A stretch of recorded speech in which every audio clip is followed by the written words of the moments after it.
Hi guys! So ngayon nandito kami sa Chimchachoy. So dito kami nagstay sa Chungking Mansion. Dahil nandito na halos lahat. Tsaka mura yung ano dito, yung rent ng mansion. Kita nyo naman, napakaraming tao. Sobrang busy tong lugar nito. So punta muna kami sa MTR hanggang Wanchay. Then going Central. Sakay kami ng tram. Hi guys, good evening. Hi Coach NB. Mikey. So ngayon nandito kami sa Central. So sasakay kami uli ng tram. Yan. So ito yung Central. Yan. Yan. Napakaganda rito talaga sa Hong Kong. Yan yung mga high-rise building nila. Yan, no?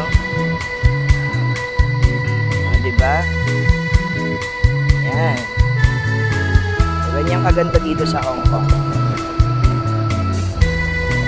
Ayan, may tram na sa likod namin.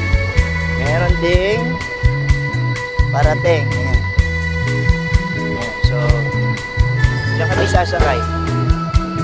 Okay, see you. Ayan.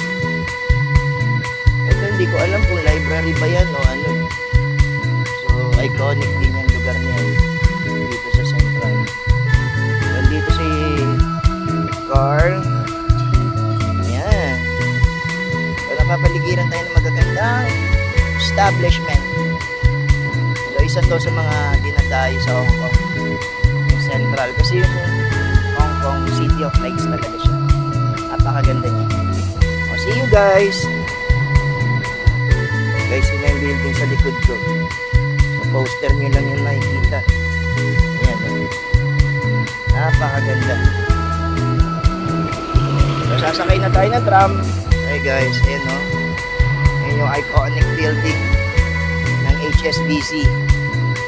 Ito naman, Bank of China.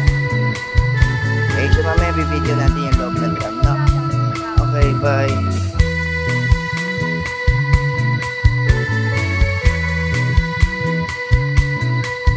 So yan guys, andito na nga tayo sa tram. So sumakay tayo sa second floor. So itong tram, open air, so hindi siya air condition. Pero maganda kasi itong sakyan para ma-experience mo yung pagta-travel ng mga lumang tao dito. Sobrang relaxing yung scenery dito.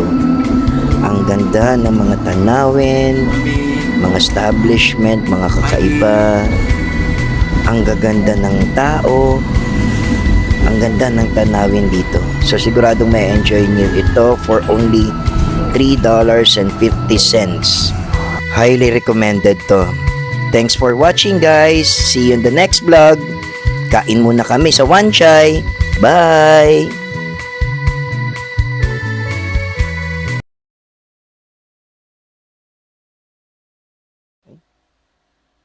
Ano ba yan?